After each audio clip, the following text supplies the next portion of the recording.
I would say that the easiest advantage to find in the party system for the North was that the Republicans were an advantage to Lincoln and the Democrats were a disadvantage.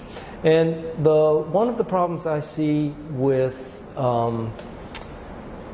we're very grateful that the two-party system survived the Civil War.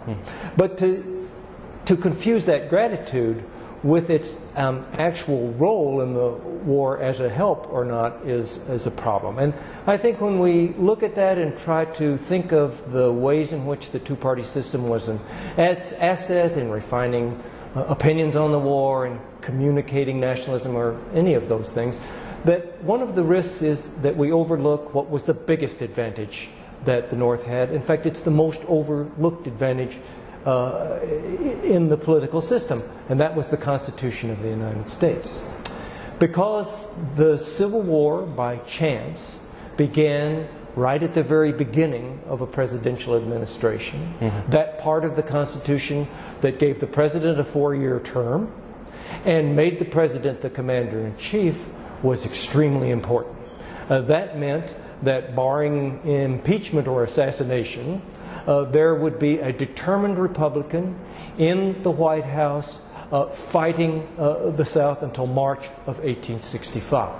And this was very important.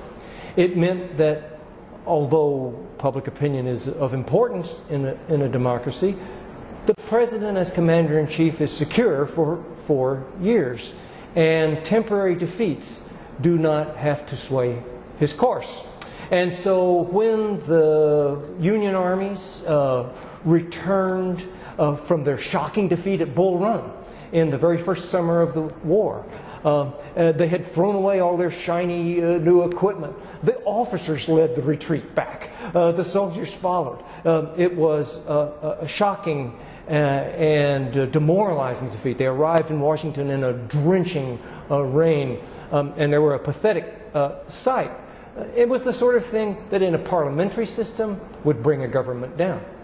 But it didn't bring Lincoln's government down. So he didn't have an administration that lasted only 5 months. And furthermore, I think the even greater national trauma was experienced when George B. McClellan's Grande Armée, this enormous army that he has put together and organized and trained to capture Richmond, the Confederate capital, when at the beginning of July of 1862 it fails after a series of 7 days of battles in the Peninsular Campaign, that traumatic event would surely have brought any government down in a parliamentary system.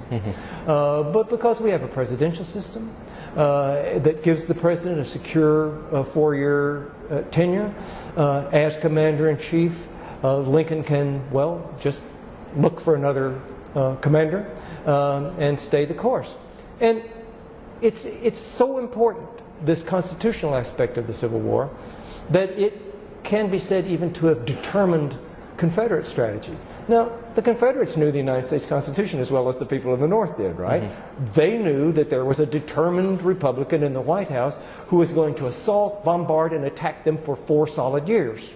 And so Jefferson Davis and the other members of the Confederate government, they can't go to the Confederate people and say, now, if we just wait it out, if you just hunker down, sure, they're going to assault us for 4 years, but if we just tough it out through that, everything will be okay, and we'll exhaust them. They can't go to the people with that.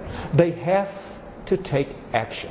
And so military historians have often wondered why, well, in an era in which the tactical and even strategic advantages of the defensive were very great, the Confederacy bothered to go on the attack. Well, that's why. And ultimately, that too was a military advantage for the North, that the South had to spend its resources in an expensive way in attack. And so I'd like to take the focus off the political parties and put it on the determining role of the United States Constitution.